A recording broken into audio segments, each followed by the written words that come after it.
He called her a gold digger loud enough for the cabin to hear, then froze when the flight attendant said her name. What followed wasn't revenge. It was worse, complete, indifferent silence.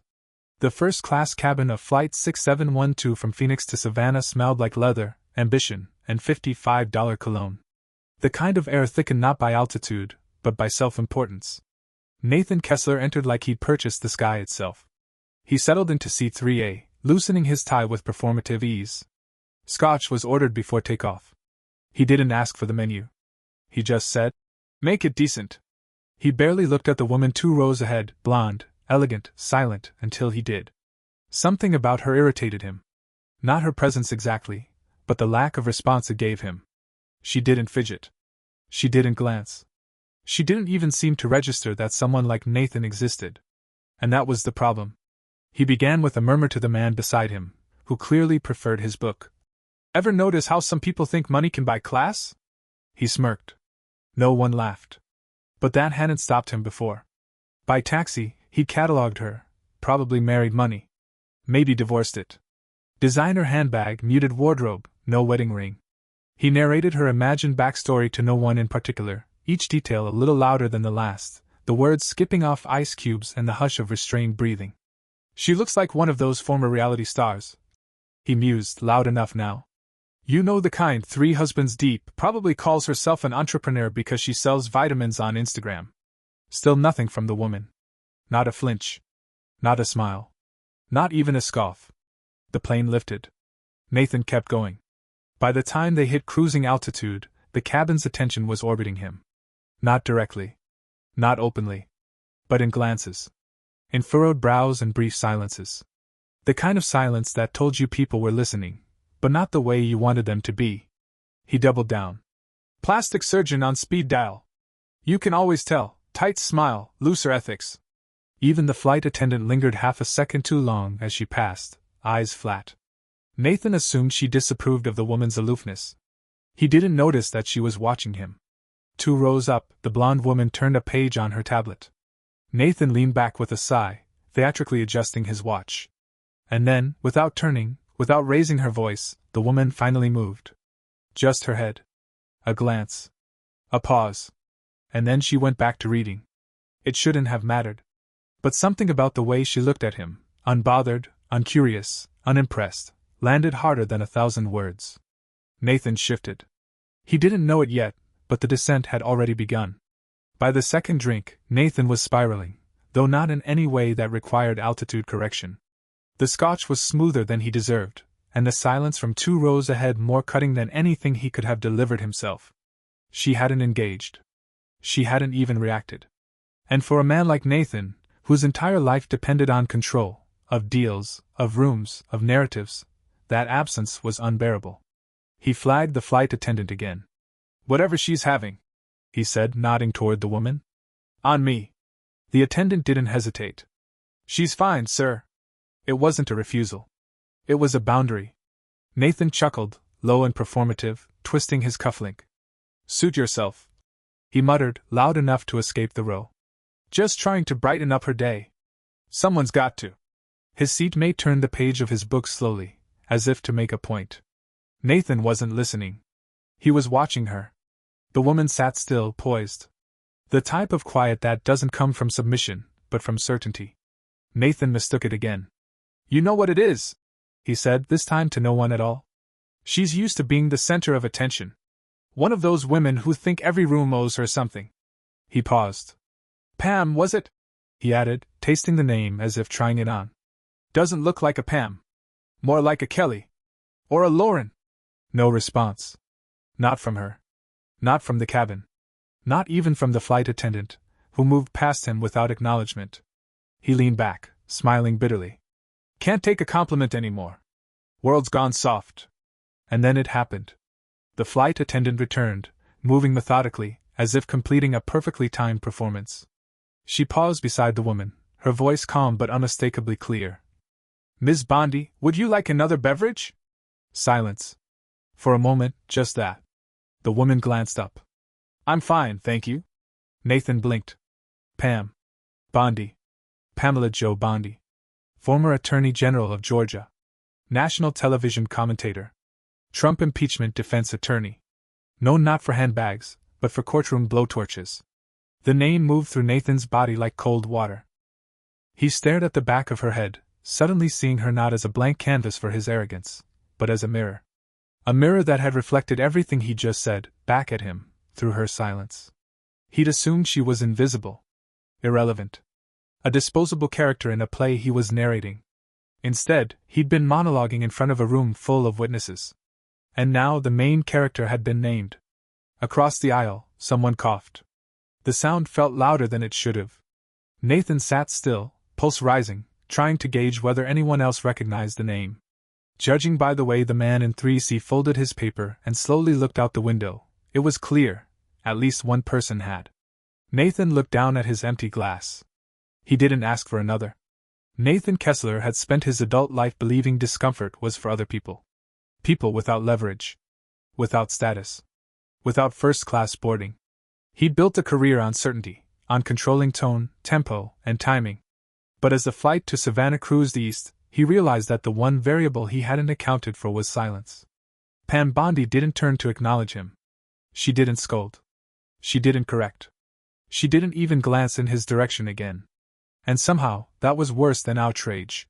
Had she been loud, had she dismantled him with the kind of authority he now knew she possessed, he could have leaned on defensiveness. Turned it into a debate.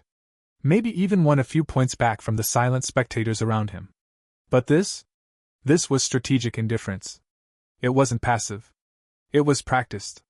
He shifted in his seat casually, too casually, then rubbed his jaw. "I thought you looked familiar," he said, mostly to the air. "Didn't realize I was in the presence of Georgia royalty." No reaction. He leaned back. Stared out the window.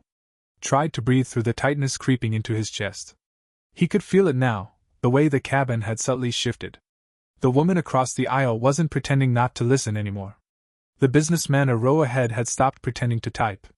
Even the flight attendant, polite as ever, moved past him with careful neutrality, as if contact would stain. It wasn't that he was being ostracized. It was that he was being observed. There was no cleanup. No quick line to walk back the commentary. No charm to weaponize. Just a slow, sinking realization that he had said all the wrong things, to all the right people, about the one person in the room who had nothing to prove. "I actually followed some of your cases back in the day," he offered weakly, as if admiration might retroactively soften what he'd said. Still nothing. Pam Bondi had moved on. She was back to reading her tablet, legs crossed neatly, the quiet rhythm of power returning to her posture. Her control hadn't wavered. His had evaporated. Nathan exhaled, reaching for his scotch, then hesitated. Something about the gesture felt performative now. So he reached for water instead. And in that exact moment, when the glass met his lips, he caught it. The subtlest flicker. Not a smile. Not even a grin. Just a trace of amusement in her eyes. It lasted less than a second. Gone as quickly as it came. But it said everything. Pam Bondi didn't need to respond. She didn't need to defend herself. He had already lost, by his own hand. She wasn't punishing him. She was simply letting the tape run. Nathan swallowed the water and felt it chill every inch of his pride. Somewhere at cruising altitude, he realized the humiliation wasn't in being wrong. It was in being irrelevant. The cabin resumed its gentle murmur. Forks clinked against porcelain, seatbacks creaked as passengers settled into the quiet monotony of flight. But for Nathan Kessler, the soundscape had shifted. Every whisper felt directed. Every silence felt occupied. He tried to anchor himself in routine. Opened his email, pretended to scroll. Typed a sentence in a draft marked Q3 strategy memo, and immediately deleted it. His hands felt too large for the keyboard. His thoughts looped. Not about the words he'd used, those he could justify, spin, excuse. It was the certainty with which he had delivered them. The confidence he'd worn like a badge. What had he called her? Plastic. Decorative. A woman riding the wake of some rich man's yacht. Now he sat a few feet behind a former state attorney general, a woman who had cross-examined Fortune 500 executives and held press conferences in front of marble courthouses, and realized his entire inventory of power cues meant nothing to her. For the first time, he began to calculate the cost of what he hadn't said. Not a question. Not an introduction. Not a moment of restraint. Instead, he'd offered his assumptions. Loudly. Freely. Publicly. His mouth had made a performance of the very thing his mind now refused to defend. He shifted in his seat again, the leather no longer accommodating but accusatory. The ice in his empty Scotch glass had melted, a quiet metaphor sweating against the tray table. The man beside him cleared his throat softly. Not to speak, just a reflex. Still, Nathan flinched. It occurred to him that there would be no recovery from this. Not up here. Not in this air. An apology would only center him further. A joke would ring false. Silence was his only currency now, and he was broke. The humiliation, he realized, wasn't momentary. It was accumulative. Every second that passed reinforced what he had misjudged. Every unreturned glance, every unreadable page on her tablet, every polite, practiced dismissal from the staff marked the boundary between the man he thought he was and the one the cabin had now met. Pam Bondi didn't need to explain herself. She had already won. Not with words. With calibration. And everyone else, every passenger within earshot, knew it. Nathan inhaled slowly, letting the air fill the hollow spaces where his ego had once nested. This was no longer a question of embarrassment. It was exposure. He had brought nothing to the conversation but volume. And now, at 36,500 feet, the silence was finally answering back. The seatbelt light blinked on again as turbulence brushed the edge of the flight path. A polite chime. A gesture of order. Nathan welcomed it, a momentary reason to stop shifting, stop glancing, stop trying to occupy a space he had forfeited 2 drinks ago. Outside, the sky was beginning to dim, a soft gradient of blue fading toward the gulf. The cabin lights adjusted. Meal trays disappeared. Curtains were drawn closed between classes. A simulation of privacy, though none of it could erase the tension that clung to Nathan like humidity. He stared at the back of Pam Bondi's head. Still upright. Still composed. Not once had she returned his gaze since the moment her name was spoken. Not once had she asked for silence or offered anger. She had simply continued reading, unbothered, as if the very act of doing nothing had become a mirror, and Nathan had seen himself in it, for the first time, without a filter. It wasn't just her authority that disarmed him. It was the refusal to participate. He'd built his identity on conflict, on charm, on the ability to escalate or dissolve tension with language. And yet none of those tools had worked here. None of them had earned him her attention. What unsettled him most wasn't that he'd been dismissed. It was that she had never once tried to correct him. That she had determined, quietly and irrevocably, that he wasn't worth that much effort. He turned his head, slowly, to glance around the cabin again. Subtle changes told the story. The older man who had earlier raised an eyebrow now rested his hand on a closed book, still but alert. The woman in navy, 2 rows back, gave him a glance that wasn't unkind, but wasn't forgiving either. A glance that said, "We saw you." Nathan's mind wandered uncomfortably to how the story would sound if someone else told it.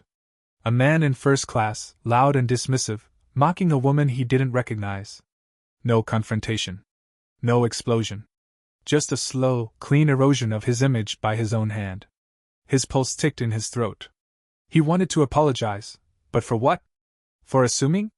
For narrating a life that wasn't his to comment on? For treating silence as submission and arrogance as insight? Would it even matter? Pam Bondi didn't seem interested in the apology. She hadn't asked for it. She hadn't looked like she needed anything from him, not even regret. The flight attendant returned for final drink orders. Nathan waved her off gently. "Just water," he said again. She nodded, and for the briefest moment, there was something in her eyes, not kindness, not sympathy. Just confirmation. He had made the right call. Late but right. He sipped the water, let the cold settle behind his teeth. The plane banked slightly toward its descent, and Nathan stared at the horizon. For the first time in years, he wondered, not about status or strategy or image, but about who he had become. And how long he'd been that man before someone finally held up a mirror. As the plane began its slow descent toward Savannah, the lights dimmed further, casting soft shadows over the first-class cabin. Outside, city grids flickered into view, pockets of organized light against the deepening dusk. But Nathan Kessler wasn't looking outside anymore. He was measuring silence. Not the absence of noise, but the presence of judgment. Of clarity. Of a lesson he hadn't asked for and couldn't return. It was not a punishment. It was something colder. Irrelevance. Pam Bondi remained still. She hadn't checked her phone. Hadn't reached for a bag. She simply sat, the rhythm of the plane matching the rhythm of her calm. Her restraint hadn't been strategic. It had been instinct. She had spent a career navigating public scrutiny, legal complexity, and political firestorms, and Nathan had mistaken her for a socialite in borrowed shoes. He rubbed his temple. The thought returned again, how easily he had slipped into it. The voice. The tone. The smirk. The one-man show. He had narrated her life with such certainty. Constructed an entire identity because she hadn't immediately validated his. And all she had done was let him talk. The cabin stirred with pre-landing ritual. Seatbacks clicked upright. Safety instructions murmured from unseen speakers. The familiar theater of descent. Nathan's hands were still. Not folded. Just resting. His seatmate, who had barely acknowledged him, finally shifted. Not to speak, just to gather his things. But even that motion felt like a verdict. It occurred to Nathan that he might remember this flight longer than anything he had closed this quarter. Not for the humiliation. Not even for the recognition. But because something fundamental had fractured.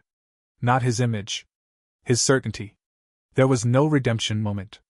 No speech. No sudden camaraderie.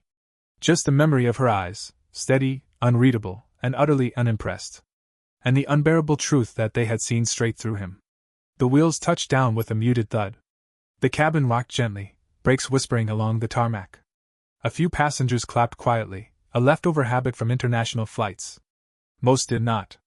As the plane taxied to the gate, Nathan glanced at Pam one last time.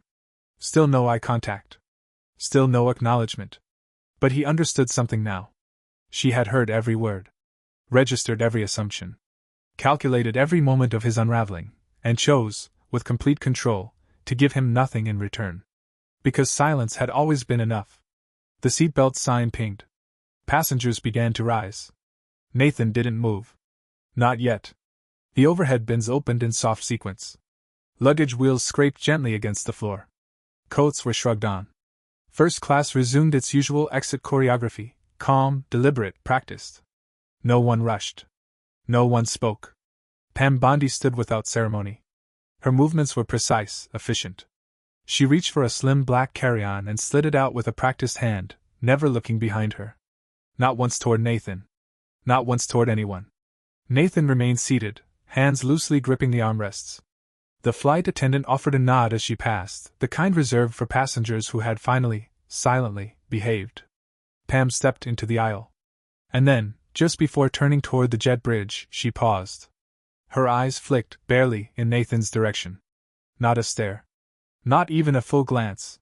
Just enough to register that he still sat there, diminished, watching. There was no smirk. No gloat. Just a look. A brief acknowledgement of everything he had said, and everything she had not. Then she was gone. Nathan exhaled, the breath shaky and thin. The cabin slowly emptied around him. No one lingered. No one asked for a photo or a business card or a connection on LinkedIn. He was just another man in a suit now, waiting for space to clear so he could walk out without tripping over his own silence. When he finally stood, his body felt heavier than it should have. He exited without speaking. Walked the jet bridge in near silence. At the terminal, the air smelled of rental cars and carpeted resignation. He passed the television mounted above a waiting area. The news was muted, but there she was, Pam, on a loop segment from an earlier trial. A clip he'd seen before and forgotten. He stopped. Watched her speak without audio. Watched the measured cadence, the deliberate poise, the way she controlled the room without ever raising her voice. He didn't look away until the clip ended.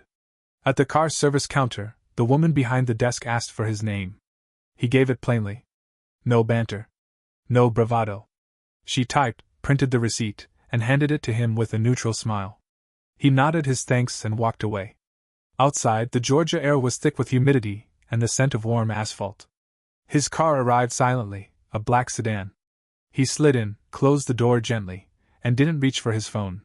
He stared straight ahead as the car pulled onto the road, the lights of Savannah flickering past the window like scattered memories. In the quiet, he heard himself again. All the assumptions. All the dismissals. All the cheap lines meant to be clever. He imagined how they must have sounded in the ears of everyone around him. And worse, how they had sounded to her. The woman who didn't need to argue. didn't need to win.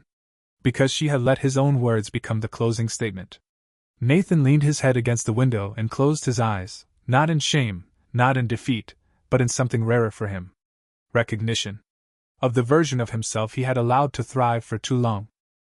And of the woman who had dismantled it without a single word.